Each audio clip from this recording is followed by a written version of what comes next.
एक जिंदगी मेरी सहारिशा एक मैं पूरी कर।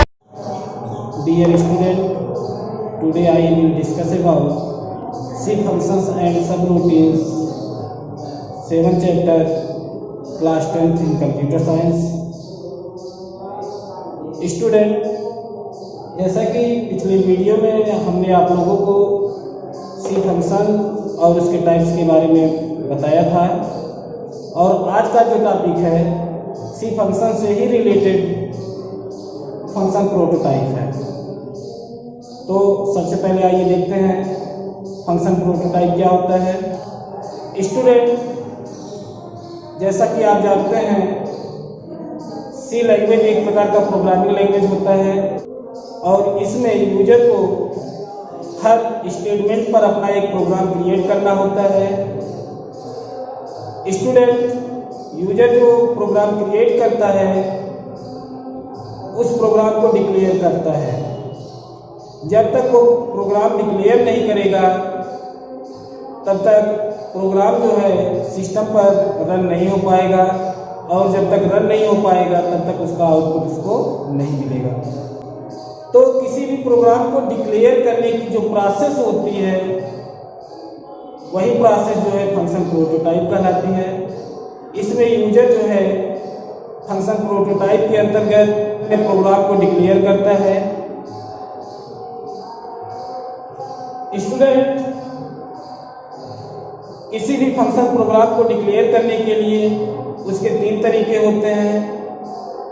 जब कोई प्रोग्राम क्रिएट किया जाता है तो उन्हीं रूल के अनुसार जो है उस प्रोग्राम को क्रिएट किया जाता है, जिसमें पहला सिंटेक्स जो होता है वो है type. Type means function return type, यानी किसी भी फंक्शन को जो है उसको उसकी वैल्यू के हिसाब से कॉलिंग करना होता है, और जब तक आप जो है उस वैल्यू को जो है पूरी तरह से कॉलिंग नहीं करेंगे वो अपने वर्क पर पूरी तरह से परफॉर्म नहीं कर पाएगा। स्टूडेंट, टाइप के अंतर्गत केवल यही होता है या फंक्शन जो होता है this function value is after performing the work, यानी किसी भी वर्क को परफॉर्म करने के बाद इस फंक्शन की वैल्यू को जो है वो दिखाता है। इसके बाद नेक्स्ट फंक्शन प्रोटोटाइप का सिंटेक्स होता है function name. Function name means name of function. कहने का मतलब आप किस प्रकार के फंक्शन पर वर्क करना चाह रहे हैं। तो this is user defined function, या जो होता है यूजर के द्वारा जो है डिफाइन किया हुआ फंक्शन होता है। And it use to call the function, और इसका यूज जो होता है किसी भी फंक्शन को जो है रिटर्न वैल्यू में लाने के लिए, कॉलिंग करने के लिए किया जाता है। नेक्स्ट है पैरामीटर लिस्ट। पैरामीटर लिस्ट क्या होता है? दीज आर दोज वेरिएबल्स, ये एक ऐसा वेरिएबल्स होता है तो पैरामीटर्स होता है which are send the calling function, जो कॉलिंग फंक्शन को क्या करता है, सेंड करता है, and on which function work, जिस पर कोई भी कार्य किया जा सके। कहने का मतलब पैरामीटर जो होता है, पैरामीटर लिस्ट एक प्रकार की ऐसी वेरिएबल लिस्ट होती है जो किसी भी कॉलिंग फंक्शन को सेंड करता है और उस पर वर्क करता है। स्टूडेंट, जैसा कि हमने बताया सी लैंग्वेज के प्रोग्राम में क्रिएट करते समय हमें रिटर्न वैल्यू को कॉलिंग करना होता है पैरामीटर्स के द्वारा। तो रिटर्न वैल्यू को कॉलिंग करने के लिए 2 प्रकार के तरीके होते हैं। एक होता है कॉल बाय वैल्यू और दूसरा होता है call by reference. Student, call by value में जो एक्चुअल पैरामीटर्स होता है वो एक्चुअल पैरामीटर जो है कॉलिंग फंक्शन में प्रेजेंट होता है, और इसे जो है एक्चुअल पैरामीटर को कॉपी करना होता है। जब आप एक्चुअल पैरामीटर को कॉपी कर लेंगे वही क्या होता है, कॉल बाय वैल्यू, यानी जो पैरामीटर्स की वेरिएबल वैल्यू होती है वो कॉलिंग हो जाती है। उसके बाद सेकंड है कॉल बाय रेफरेंस। इसमें क्या होता है, जब फंक्शन को की वैल्यू को जो है एक्चुअल पैरामीटर से फॉर्मल पैरामीटर में कॉपी किया जाता है। जब किसी पैरामीटर की वैल्यू को जो है एक्चुअल पैरामीटर से फॉर्मल पैरामीटर में कॉपी किया जाता है वह जो है कॉल बाय रेफरेंस कहलाता है। लेकिन इसमें जो है एक्चुअल पैरामीटर कॉपी नहीं करना होता है, बल्कि उनके एड्रेस को कॉपी करना होता है। इसलिए इसे कॉल बाय रेफरेंस और कॉल बाय एड्रेस के नाम से भी जाना जाता है। तो स्टूडेंट, इसमें जो भी प्रोग्राम के जो वैल्यू होती हैं, पैरामीटर जो वैल्यू होती है, उस वैल्यू को जो है कॉलिंग करके, कॉलिंग करना यानी कॉपी करना, उनको बुलाना। तो कॉलिंग करके जो है उनके वैल्यू को जो है रिटर्न प्लेस पर जो है लाया जाता है। यही होता है calling the value of variables in parameters. Student, अब हम next topic method of write any programs in C language पर बात करेंगे। यानी सी लैंग्वेज फंक्शन पर जो है किसी प्रोग्राम को राइट करना हुआ तो उसके क्या तरीके हो सकते हैं।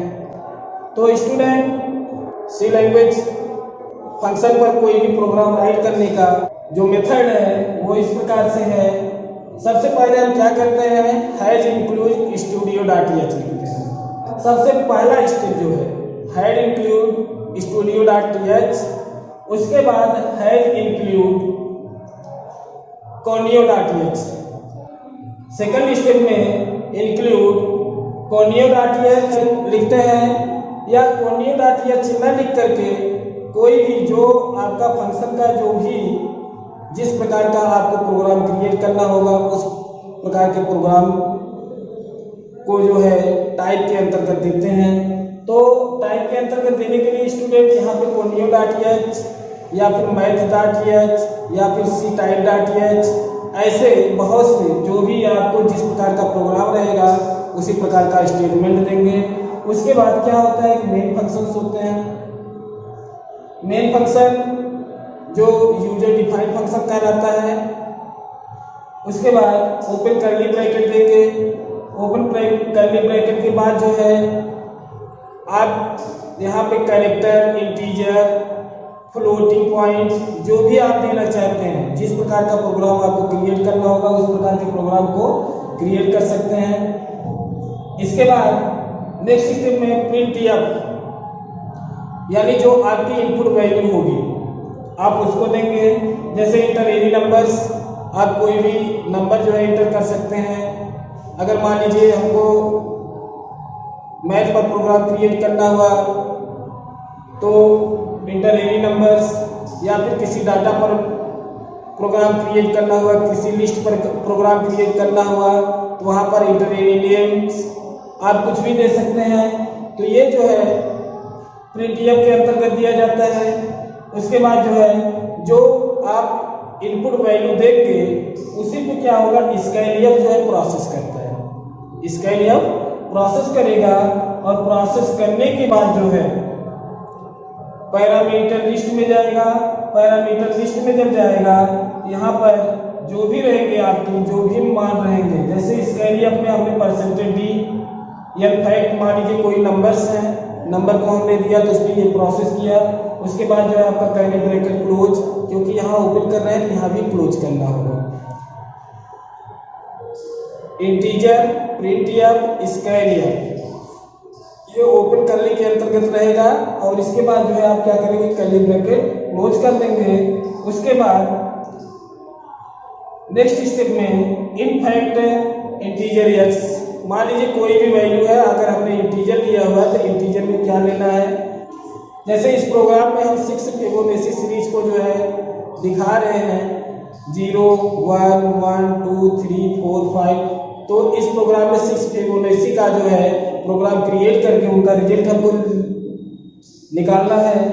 तो इन फैक्ट जो भी इंटीजर्स रहेंगे जैसे 0, 1, 1 जो भी रहेंगे वो क्या करेगा, वो दिखाएगा और दिखाने के बाद जो है इफ एक्स इक्वल टू उसके बाद रिटर्न वैल्यू आ जाएगी।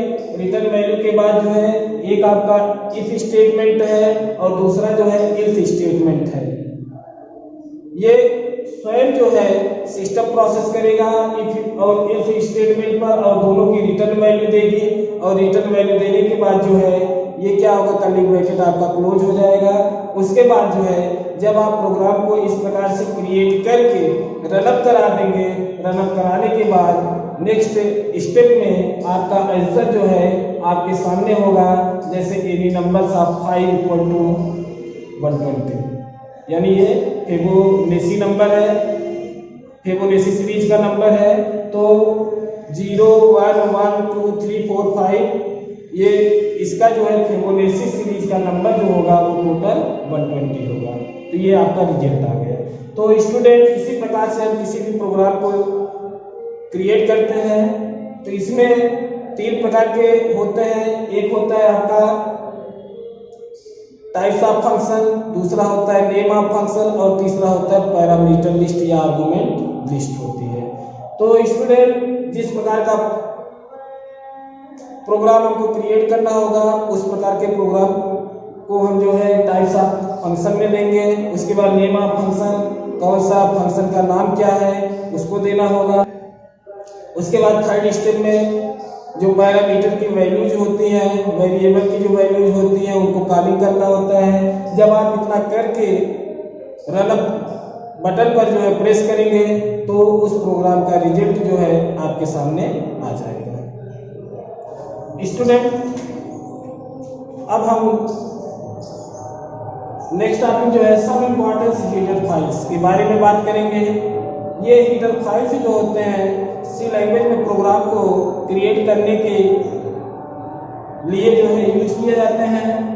तो इसमें जो हीडर फाइल्स होता है जैसे studio.h है, तो studio.h का यूज जो होता है प्रोटोटाइप के लिए इनपुट और आउटपुट वैल्यू को निकालने के लिए किया जाता है।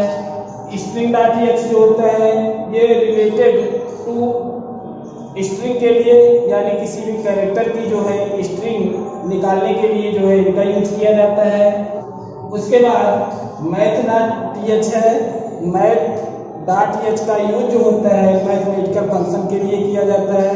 यानी किसी भी प्रोग्राम में अगर हम मैथमेटिकल रिलेटेड कोई भी प्रोग्राम क्रिएट कर रहे हैं तो उनमें जो हीडर फाइल नेम होगा वो math.th के रूप में किया जाएगा। उसके बाद ctype.h है और ctype.h का यूज जो होता है किसी भी प्रोग्राम को क्रिएट करने के लिए कैरेक्टर जैसे प्रोग्राम पर जो है c.h हीडर फाइल्स का यूज किया जाता है। स्टूडेंट इसके बाद अब हम बात करते हैं किसी भी सी लैंग्वेज प्रोग्राम को क्रिएट करते समय कुछ जो है फॉर्मेट और अनफॉर्मेट स्ट्रिंग जो है कंसोल फंक्शन का यूज किया जाता है।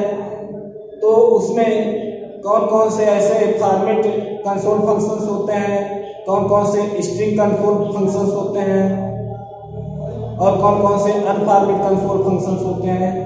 तो आइए देखते हैं। जैसे फर्स्ट स्टेप में printf है। printf का यूज जो होता है किसी भी